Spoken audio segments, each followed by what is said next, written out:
The book, The Comfort Crisis. Embrace Discomfort to Reclaim Your Wild, Happy, Healthy Human Self by Michael Easter.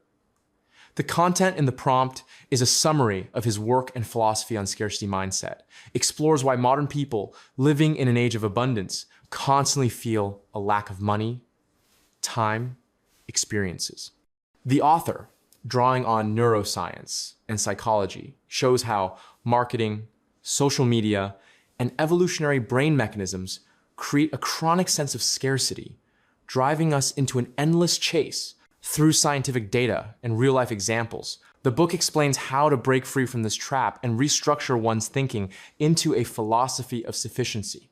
It is worth reading for those who are tired of anxious consumerism, impulsive purchases, or the feeling that something is always missing. Interesting fact, the idea for the book originated after the author's personal experiment. He lived for a year with minimal expenses and discovered that he became happier. The main message? True well-being begins not with increasing income, but with reviewing one's demands. Part 1. The Traps of Scarcity Mindset. Rule 1. Why we always want more. The human brain is evolutionarily programmed to search for scarce resources, which in the modern world of abundance leads to chronic dissatisfaction.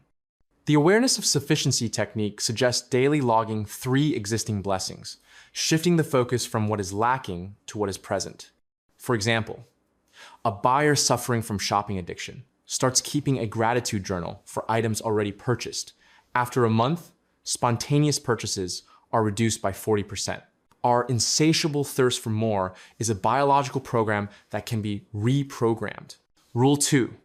The neurology of craving. The dopamine reward system is activated more strongly by the anticipation of receiving something than by the possession itself. The practice of delaying gratification. When a desire arises, consciously postpone the purchase. Action for 24 hours, observing the change in the intensity of the craving. For example, a woman accustomed to ordering food at the first impulse starts using the rule, first a glass of water and 20 minutes of waiting. 70% of impulse orders are canceled. The craving lives no longer than 18 to 20 minutes, if not fueled by immediate action. Rule 3. The culture of abundance. Social media creates the illusion of total scarcity. Others always have better homes, relationships, careers. The digital detox method. Dedicate 1 day a week without social media, replacing the viewing of the feed with real-life activities. For example, a man compares his modest apartment with perfect interiors on Instagram. After a month-long detox, anxiety decreases and satisfaction with his own home increases. Conclusion. Modern culture intentionally exploits our scarcity-driven brain, but this game can be stopped. Overall, conclusion for part 1. The first part reveals the mechanisms that turn us into perpetually dissatisfied buyers of air. The main discovery, scarcity is not an objective reality, but a specific state of mind that is cultivated by neuroscience and the media environment. The practices from these chapters work as an antidote. They do not require willpower, but rather use knowledge about how the brain works. After applying them, it becomes obvious. The feeling of lack is often not related to real needs, but is a game of chemistry and imposed standards. Part 2. The mechanisms of craving. Rule 4. The want-get-disappoint cycle. Our brain is wired so that the anticipation of a reward brings more pleasure than the reward itself. The cycle exposure technique suggests recording one's expectations before a purchase or action, and then comparing them with the actual feelings afterward. For example, a woman dreaming of a new phone records before buying. I will feel successful and modern. After a week of use, she realizes the feelings are the same as with the old device. The pursuit of desires often brings disappointment because we are chasing emotions, not objects. Rule 5. How social media exploits our scarcity-driven brain. Social media algorithms specifically create the feeling that we are missing out on something. The conscious scrolling practice. Before opening the feed, ask the question, what specific information am I looking for? And close the application after receiving the answer. For example, a man checks Instagram only to see friends' news. Not for aimless scrolling time spent on social media is reduced from 2 hours to 20 minutes a day. Conclusion: social media works like slot machines, exploiting our need to catch up with others. Rule 6. Markets of scarcity. Why we overpay for the unattainable. Artificially created scarcity, limited collections, exclusive offers, provokes irrational purchases. The cooling off method. Upon seeing a unique offer, ask, would I buy this if it were available in unlimited quantities?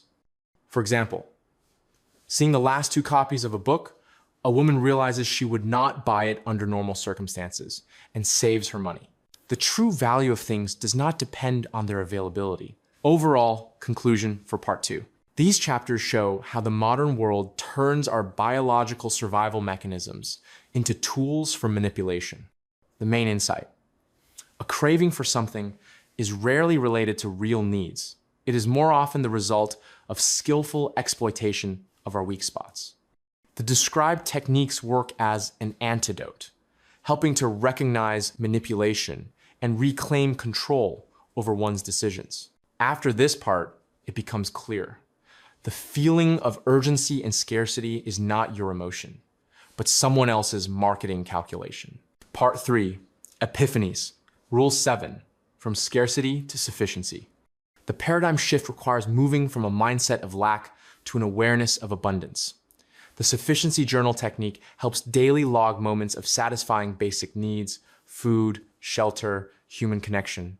For example, a man constantly worried about finances starts writing down every evening, today I had 3 full meals, a warm home, and connection with loved ones. After a month, the level of anxiety decreases by 30%. The feeling of sufficiency is formed through the recognition of what is already possessed, not the pursuit of what is lacking. Rule 8, techniques of conscious consumption. The 10 questions rule before a purchase. Why do I need this? How many hours of work does this thing cost? Where will it be in a year?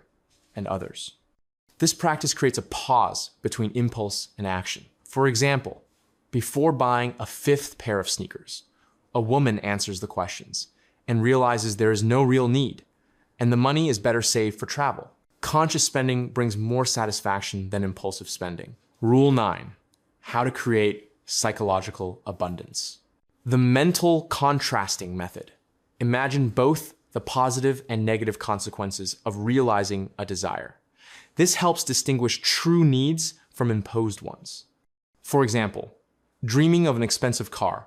A man realizes besides temporary pleasure, he will get a credit burden and fear of damage. He decides to buy a reliable used model.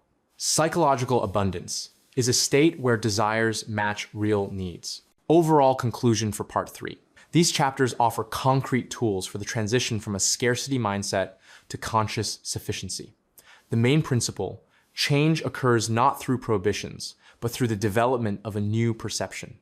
The practices work as mental trainers, gradually restructuring automatic reactions. After applying these methods, it becomes clear the feeling of abundance does not depend on the number of possessions or amount of money, but is born from the ability to appreciate what is already present and make conscious choices. This is such a wonderful book. I have compiled a separate list of all the important theses from this book, along with all the techniques and tools, and created a step-by-step action plan that you can immediately implement in your life. You can get all this in my community, Place of Power. There, you will find a detailed text analysis with similar lists for each book being reviewed. The community has already thoroughly analyzed and made available to you hundreds of world bestsellers